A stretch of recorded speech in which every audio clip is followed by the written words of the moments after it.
بسم اللہ الرحمن الرحیم۔ ثاقب محمود بٹ میرا ولاگ میں ماہ صیام کی آمد ہے۔ اس پر نور کیفیات میں ہر بندہ عبادت و ریاضت کے ساتھ ساتھ انسانی حقوق کے اس پہلو کو اجاگر کرنے کے لیے بھی لوگوں کے ساتھ اپنا میل ملاپ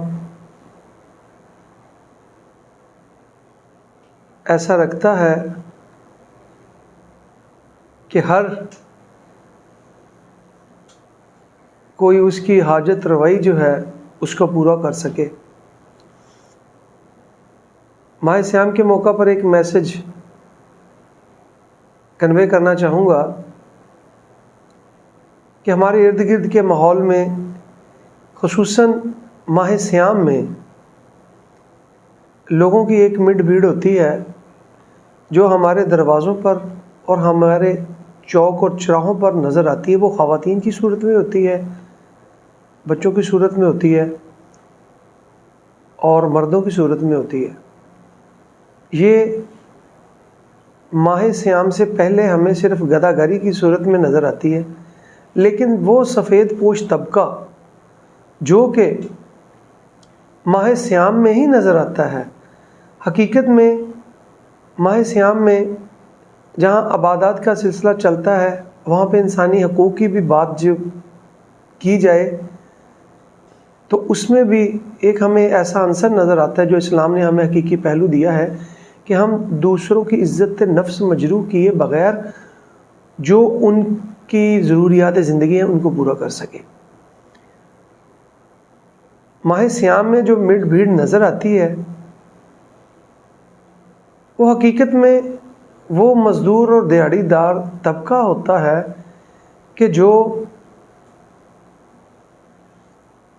اپنے مالی مسائل میں اپنی ضروریات زندگی پوری نہیں کر سکتا ہوتا، اس لیے وہ لوگوں کے دروازوں پر بھی آتا ہے، مخیر حضرات کے پاس بھی جاتا ہے۔ ان میں بیشتر اوقات بعض ایسے پیشہ ور افراد ہوتے ہیں کہ جو حق داروں کا حق بھی وہ چھین لیتے ہیں۔ کرونا کے ان 2 سالوں میں جہاں پہ لوگوں کو شدید مالی مشکلات کا سامنا کرنا پڑا ہے، وہاں پر ماہ صیام میں ہر متوسط طبقے کا یہ حق بنتا ہے کہ وہ آپ صلی اللہ علیہ وسلم کے فرمان کے مطابق اگر اپنی زکوٰۃ حقداروں میں ڈلیور کریں تو شاید کوئی بھوکا نہ سوئے۔ لوگوں کے حقوق ہم پر اور ہمارے لوگوں پر ظاہر ہوتے ہیں کہ ہم اللہ تعالیٰ اور اس کے رسول کے بتائے ہوئے راستوں پر چلتے ہوئے لوگوں کے حقوق کا خاص خیال رکھیں۔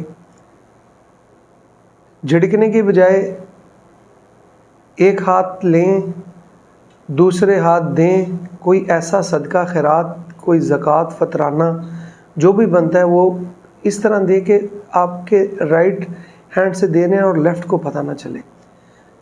تو یہ سلسلہ لازمی ہونا چاہیے۔ جس طرح ہمارے بچوں کی خوشیاں ہیں اسی طرح ان لوگوں کی بھی خوشیاں ہوتی ہیں۔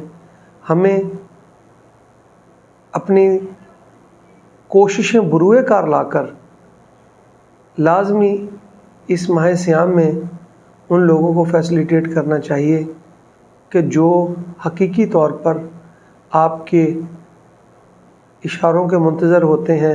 کوئی زبان سے کہہ سکتا ہے اور کوئی نہیں کہہ سکتا۔